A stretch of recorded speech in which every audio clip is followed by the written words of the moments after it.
প্রিয় সুধী, আমি আজকে একটি বিষয় নিয়ে আলোচনা করতে চাই। সেটি হলো, আমরা দেখেছি গত 24শে আগস্ট ফ্যাসিস্ট শেখ হাসিনার পতনের পরে এই এক বছরে আমাদের বাংলাদেশে অসংখ্য ব্যক্তিরা বিভিন্ন ইসলামের নাম দিয়ে, কখনো ইসলামের নামে ব্যানারে, বিভিন্ন মাজারে, দরবারে হামলা করে আসছে। এটি একটাই কারণ, সেটি হলো যে সমস্ত মাজারে দরবারে হামলা করে, এই দরবার মাজারগুলো হলো বিতর্কিত দরবার ও মাজার। তো বিতর্কিত দরবার ও মাজার হওয়ার কারণেই সাধারণ মুসলিমরা ঐক্যবদ্ধ হয়ে হামলা করে। এটা তো আমাদের দেশের জন্য খারাপ। বহির্বিশ্বে আমাদের দেশেরও মান ও সুনাম ক্ষুণ্ণ হয়। যেটা কেমন মুসলমানের দেশ?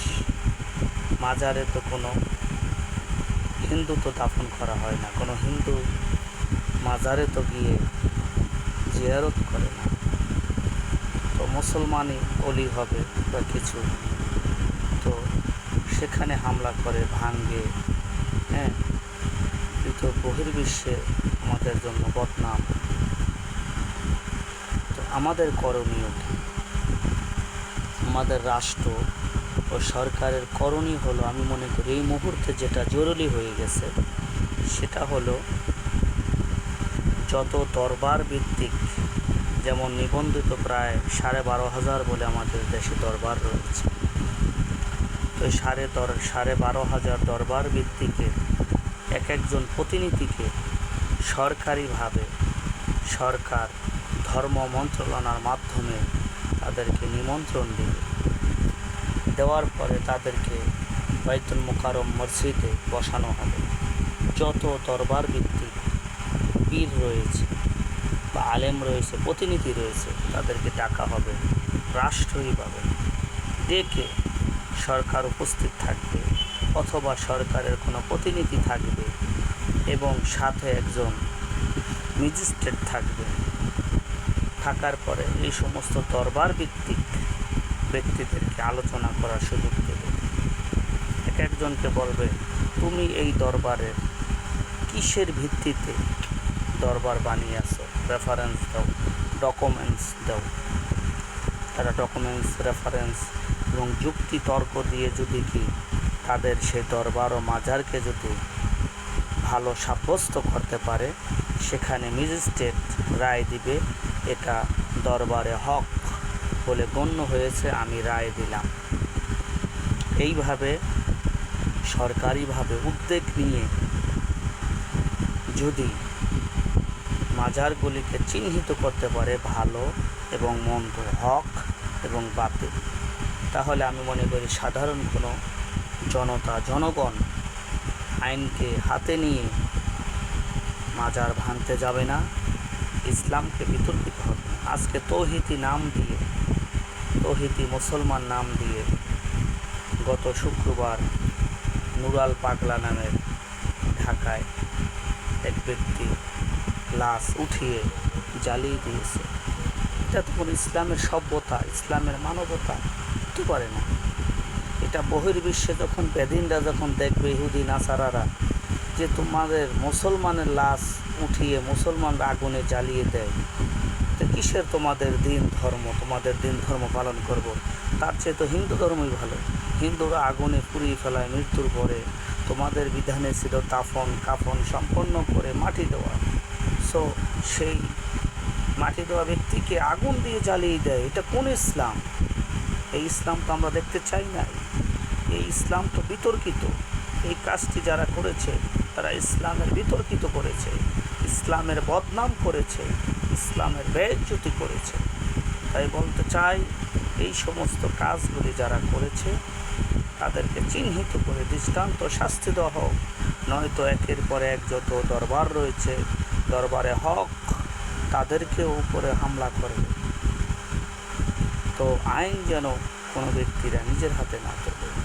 কোনো দরবার যদি অনৈতিক কাজ করে, অসামাজিক কাজ করে, কোনো নেশাওয়ালা দরবার হয়, প্রশাসনকে ইনফরমেশন দেবে, প্রশাসন যাইয়া ম্যাজিস্ট্রেট সাথে থাকবে, পুলিশের মাধ্যমে সেনাবাহিনী অথবা যে কোনো প্রশাসনের পটেকে সেটাকে একটা রফা করবে। তাহলেই সাধারণ মানুষ ভালো থাকবে। সাধারণ মানুষ যেন আইন হাতে না তুলে নেয়, আইনের প্রতি যেন শ্রদ্ধাশীল হয় আমাদের মানুষ। আমি বলবো, আমাদের বর্তমান যে সরকার রয়েছে, এই যে আমি যে কথাটা বলেছি, যত দরবার রয়েছে প্রত্যেকটি দরবারের প্রতিনিধিকে ডেকে এটা সমাধানে বসবে, তাহলেই এটা ঠিক হয়ে যাবে। আজকে দেখতেছি আমাদের আইন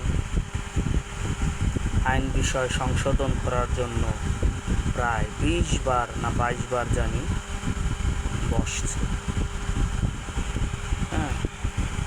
আইন উপদেষ্টার সাথে বর্তমান। তো আমাদের দেশের আইন সংশোধন করার জন্য যদি কি বসতে পারে, তার জন্য যদি সময় হয়, তাহলে আমরা ইসলাম প্রিয় মানুষ, মুসলমান, জন্মসূত্রে মুসলমান, ওয়ারিশ সূত্রে মুসলমান, ব্যক্তিগতভাবে আমরা মুসলমান, তাহলে মুসলমান আমাদের ধর্ম, মুসলমানিত্ব আমাদের অহংকার, গৌরব। তো সেই মুসলমান আজকে বেইজ্জতি হচ্ছে কিছু সংখ্যক মানুষের কারণে। এটা তো ঠিক না, এটা তো হতে দেওয়া যায় না। তা আমি সরকারকে বলবো, সরকারি উদ্যোগে ধর্ম মন্ত্রণালয়ের মাধ্যমে চিঠি দিয়ে সমস্ত দরবার ভিত্তিক প্রতিনিধিকে একত্রিত করে বসেন।